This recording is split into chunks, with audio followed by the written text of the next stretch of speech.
حضرت ابو الحسن خرقانی ایک بزرگ گزرے، یہ حضرت باعزید بستامی کے سجادہ نشین تھے۔ بو علی سینا سائنسدان ہے بہت بڑا، وہ حضرت ابو الحسن خرقانی کا مرید تھا۔ توجہ ہے میری بات پر؟ سائنسدان بیعت تھا۔ اور محمود غزنوی والی ہندوستان، وہ بھی حضرت سیدنا ابو الحسن خرقانی کی بیعت تھا۔ اتنے بڑے آدمی تھے، اپنا جبہ دیا محمود غزنوی کو، جب مشکل آئی تو دعا مانگنا آگے رکھ کے اللہ فتح دے دے گا۔ تو محمود کہتے ہیں جب سومناتھ کے مندر نہیں فتح ہو رہے تھے تو میں نے بابے کا جبہ سامنے رکھ کے دعا کی تو اللہ نے مجھے فتح دے دی۔ کہتے ہیں بابا جی رات خواب میں ملے تو کہنے لگے تو نے کیا قیمت ڈالی میرے جبے کی؟ ایک فتح۔ کہا حضور کیا مطلب؟ فرمانے لگے تو میرا جبہ سامنے رکھ کے دعا کرتا کہ یا اللہ ہندوستان کے سارے کافر مسلمان ہو جائیں تو اللہ نے توفیق ایمان دے دینی۔ یہ تو نے کیا دعا مانگی ہے؟ پر دامنی پہ شیخ ہماری نہ جائیے، ہم دامن نہ چھوڑ دیں تو فرشتے وضو کریں۔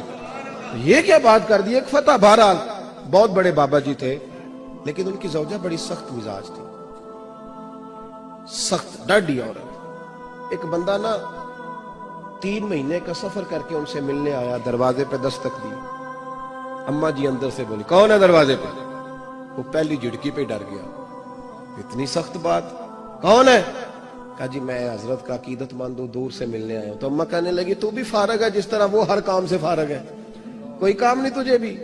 تو میرے دین میں تو گھروندا تھا، بہت بڑا زاویہ، بڑا میں نے سکیچ بنایا ہوا تھا درویش کا، تو یہاں کیا ماحول ہے، بالکل ہی بدلا ہوا، جس بندے کا گھر ہی حال کوئی نہیں، تو باہر کیا ہوگا؟ فرماتے اماں نے سخت جملے کہے۔ میں نے کہا ہے کہاں؟ تو کہنے لگی وہ جنگل میں بیٹھا ہوگا 10-15 مرید لے کے، اللہ اللہ ہو رہی ہوگی، تو بھی چلا جا اور دروازہ نہ دوبارہ کٹکھٹانا۔ کہتے ہیں میں بڑے ناراض پریشان ہوا کہ یار یہ کیا منظر ہے، اتنی سخت ماحول گھر کے اندر حضرت کے، اور میں 3 مہینے کا سفر۔ چلو وہ پیری مریدی والا تو میرا ذہن بدل گیا سارا ہی، لیکن میں نے کہا چلو آیا ہوں تو زیارت تو کر لوں۔ کہتے میں نے جنگل کی طرف منہ کیا تو حضرت ابو الحسن شیر پہ بیٹھے تھے اور شیر انہیں گھر چھوڑنے آ رہا تھا، شیر پہ۔ فرماتے میرے اندر پھر بدگمانی آئی، میں نے دل میں سوچا، میں نے کہا دیکھو بابا جی سے بیوی تو قابو آتی نہیں اور شیر پہ سواری کی ہوئی ہے۔ حضور کا فرمان ہے ترمذی میں، فرمایا اتقوا فراست المومن فإنہ ینظر بنور اللہ، مومن کی فراست سے ڈرو، یہ اللہ کے نور سے دیکھتا ہے۔ کہتے ہیں حضرت میرے دل کی بات جان گئے اور سلام کے بعد فوراً پتہ کیا کہا؟ توجہ ہے میری بات پر؟ فرمانے لگے او میرے بھائی، میری بیوی پردے کی بڑی صاف ہے، بستر کی بڑی صاف ہے، وہ کھانا مجھے وقت پہ دیتی ہے، میرا خیال کرتی ہے، زبان کی تلخ ہے، کئی دفعہ خود بھی اسے پریشانی ہوتی ہے کہ میں ایسے کیوں بولتا ہوں، میں نے اگر چھوڑ دی نا اسے کوئی نہیں رکھے گا، بیچاری رسوا ہو جائے گی، آخر میرے بچوں کی ماں ہے۔ اور پھر حضرت ابو الحسن نے جملہ کہا تو وہ شخص کہتا ہے میں چیخے مار کے رویا۔ فرمانے لگے یہ جو میں شیر پہ بیٹھا ہوں یہ وظیفوں کی وجہ سے نہیں بیٹھا، چلوں کی وجہ سے نہیں بیٹھا، یہ بیوی کی وجہ سے بیٹھا ہوں۔ فرمانے لگے میں اس بد زبان سے حسن سلوک کرتا ہوں، اللہ نے یہ بے زبان مخلوق میری فرما بردار بنا دی۔ او بھائی کس طرح کر کے نظام زندگی چلے گا؟ میرا یہ عنوان نہیں، ورنہ میں اس پر بڑی باتیں کر سکتا ہوں، عنوان نہیں، حالانکہ ہر ایک موضوع کی آج کل ضرورت ہے، ہر اصلاحی موضوع کی ضرورت ہے، پر میں ادھر جاتا نہیں۔ حضرت ام سلمہ رضی اللہ تعالیٰ عنہ کہتی ہے میرے شوہر حضرت ابو سلمہ بڑے شفیق، بڑے مہربان آدمی، مدینے میں اتنا شوہر پیار کرنے والا دوسرا تھا ہی کوئی نہیں جتنے میرے شوہر تھے۔ کہتے مسجد نبی میں جب ہوتے نا تو نبی کریم علیہ السلام کی جو بات بھی سنتے مجھے گھر آ کے بتاتے، آپ بھی بتایا کریں گھر جا کے، ہم اپنی مرضی کی باتیں گھر جا کے بتاتے ہیں کہ آج خطیب صاحب نے کہا ہے کہ اگر سجدہ کسی اور کو جائز ہوتا تو خامد کو ہوتا، یہ روز سناتے ہیں حدیث، تو وہ بھی کہہ دیتی ہے ٹھیک ہے میں نے بھی حدیث سنی ہے، نبی پاک علیہ السلام نے فرمایا بہتر وہی ہوتا ہے جو اپنی بیوی کے حق میں بہتر ہو، میں نے بھی سنی ہے حدیث، اس نے بھی پھر اس طرح کی یاد کر لی ہے۔ حالانکہ یہ حدیثیں بیٹیوں کو سنانی چاہیے، بہنوں کو سنانی چاہیے، وہ ہمارے منہ سے سنیں گی تو اثر قبول کریں گے، ورنہ تو دوسرا زاویہ ہوتا ہے۔ حضرت ام سلمہ کہتے ہیں بڑا ہی پیار کرتے، جو بات سنتے نا مجھے آ کے سناتے۔ ایک دن آئے تو کہنے لگے لے ام سلمہ آج تو میں تحفہ لایا ہوں تیرے لیے۔ میں نے کہا وہ کیا؟ فرمانے لگے آج نبی کریم نے فرمایا جس بندے پر کوئی مصیبت آئے وہ پڑھا کرے انا للہ و انا الیہ راجعون، الذین اذا اصابتہم مصیبہ قالوا انا للہ و انا الیہ راجعون۔ یہ پڑھے تو نبی پاک نے فرمایا اللہ نے جو چیز لی ہوگی نا اس سے بہتر چیز اسے عطا کر دے گا۔ آپ سمجھتے ہیں یہ صرف فوتگی پہ پڑھنا چاہیے، حالانکہ چھوٹی سے چھوٹی مصیبت پر بھی پڑھنا چاہیے۔ اللہ جو چیز لے گا اس سے بہتر چیز عطا کرے گا۔ جناب ام سلمہ کہتی ہے میرا حضور کی ہر حدیث پر اتنا ایمان تھا، اتنا کہ جیسے اپنے زندہ ہونے پر ایمان ہے۔ فرماتے ہیں میں نے وہ وظیفہ پڑھ لیا، جب بھی کوئی مشکل آتی میں اس کو پڑھتی، جب بھی کوئی مشکل آتی میں پڑھتی، مجھے اللہ بہتر چیز عطا کرتا۔ فرماتی ہیں میرے اوپر ایسی مصیبت آئی جو میں نے کبھی سوچی نہیں تھی، میرے شوہر کا انتقال ہو گیا۔ میں نے پڑھا انا للہ و انا الیہ راجعون، لیکن فرماتی ہیں اب یقین بھی کامل تھا، یہ بخاری میں ہے، یقین بھی کامل تھا، پر سوچتی تھی ابو سلمہ سے زیادہ مہربان شوہر کیسے ملے گا۔ ایمان بھی پکا ہے کہ حضور نے فرمایا اللہ بہتر چیز دے گا، پر اس سے بہتر میرے خاندان اور قبیلے میں دوسرا ہے ہی نہیں۔ فرماتی ہے کئی دن ساری عدت اسی پریشانی میں گزر گئی کہ میرا تو ایمان پکا ہے کہ اللہ بہتر چیز دے گا، تو ابو سلمہ سے بہتر شوہر کیسے مل سکتا ہے۔ کہتی عدت گزری تو پھر مجھے پتا چلا کہ مصطفیٰ کے ہر فرمان میں حقیقت ہے۔ خود نبی کریم نے فرمایا کہ ام سلمہ میں تیرے ساتھ نکاح کرنا چاہتا ہوں۔ فرماتی ہے میں رو پڑی، میں نے کہا میں تو کہتی تھی ابو سلمہ سے اچھا شوہر کیسے ملے گا، رب نے مجھے ساری کائنات سے اچھا شوہر عطا کر دی۔ شرط تو یہ ہے کہ میرا تیرا ایمان، تیرا میرا ایمان۔ اعلیٰ حضرت فاضل بریلوی رحمت اللہ علیہ حج کرنے جا رہے تھے تو طوفان آ گیا، کشتی ہچکولے کھانے لگی، لوگ سارے تسبیح پڑھنے لگے۔ آپ تو ہمیشہ پڑھا کرتے تھے درود و سلام، و تسبیح پڑھ رہے ہیں۔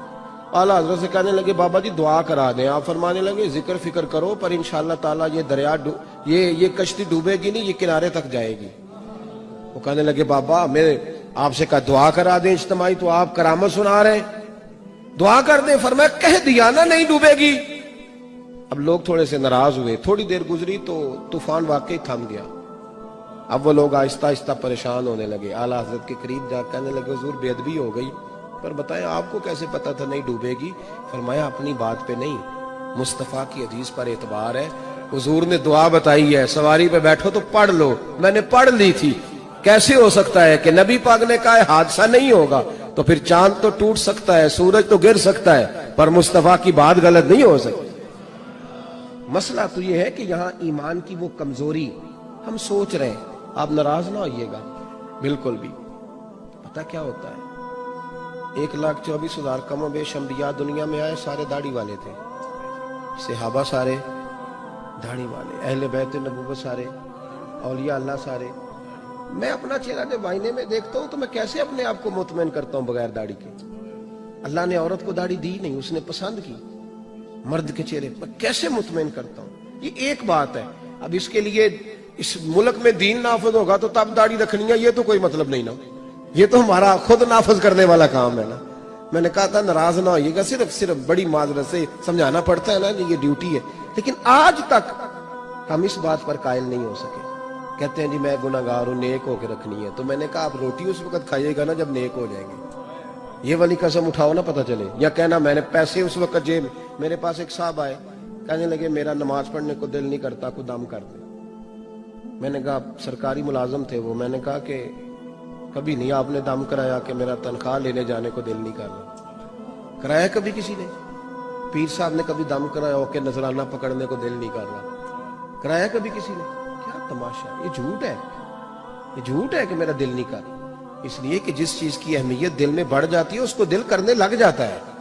شرط یہ ہے کہ ہمارے دل میں اس کی اہمیت، ہم نے اہمیت ہی نہیں بنائی آج تک نماز کی، پردے کی اہمیت ہی نہیں بنائی۔ بڑے بڑے حاجی نمازی ان کی عورتیں بے پردہ پھرتی ہیں، بے وقت پھرتی ہیں، دلیلیں دیتے پھرتے ہیں لوگ۔ کس بات کی دلیل؟ کاہے کی دلیل؟ اگر سیدہ فاطمہ الزہرا رضی اللہ تعالیٰ عنہ کا احد کے میدان میں بھی پردہ سلامت رہ سکتا ہے، اگر سیدہ زینب کا کربلا میں بھی پردہ قائم رہ سکتا ہے، تو تیری بیٹی کا پردہ کیوں نہیں قائم رہتا؟ تیری بہن اور بیوی کا پردہ کیوں نہیں قائم رہتا؟ عجیب تماشا ہے۔ کس کو نہیں پتا کہ اہل بیت کا یہ طریقہ ہے؟ لیکن لوگ سمجھتے ہیں 10 محرم کو 4 دیگیں پکاؤ تو اہل بیت کا پیار ختم ہو گیا۔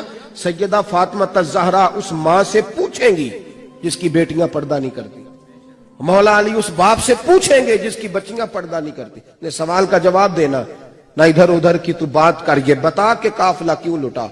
مجھے رہزنوں سے غرض نہیں، تیری رہبری کا سوال ہے۔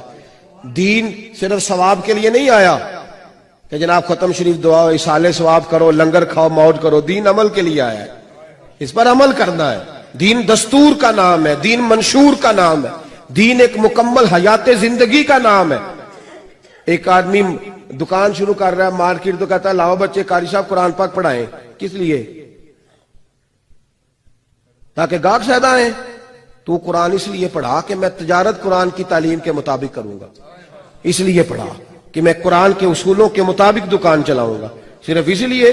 ابھی سویرے سورت یاسین بھی پڑھی اور پہلا گاہک آیا تو جھوٹ بھی بولنا شروع کر دیا، تو کیا مطلب ہوا؟ آج بھی کیتی جاندے ہو تے لو بھی پیتی جاندے ہو، کھو کے مال یتیماں دا تے پیج مسیتی جاندے ہو، پھٹ دلاں دے سیندے نہیں تے ٹوپیاں سیتی جاندے ہو، نفس تے چھری پھیر دے نہیں تے دمبے کیتی جاندے ہو، فرض پلائی بیٹھے ہو، نفلاں نیتی جاندے ہو، او دسو تے سی بلے شاہ نو ایک ہی کیتی جاندے ہو۔ دین عمل کے لیے آیا ہے، ایمان کے لیے آیا ہے، اس پر عمل کریں، اس کو نافذ کریں۔ نہیں کسی کو اچھا لگتی میری پگڑی داڑھی تو بھائی مجھے پریشان نہیں ہونا چاہیے، اس لیے کہ میرے مصطفیٰ کو تو اچھی لگتی ہے۔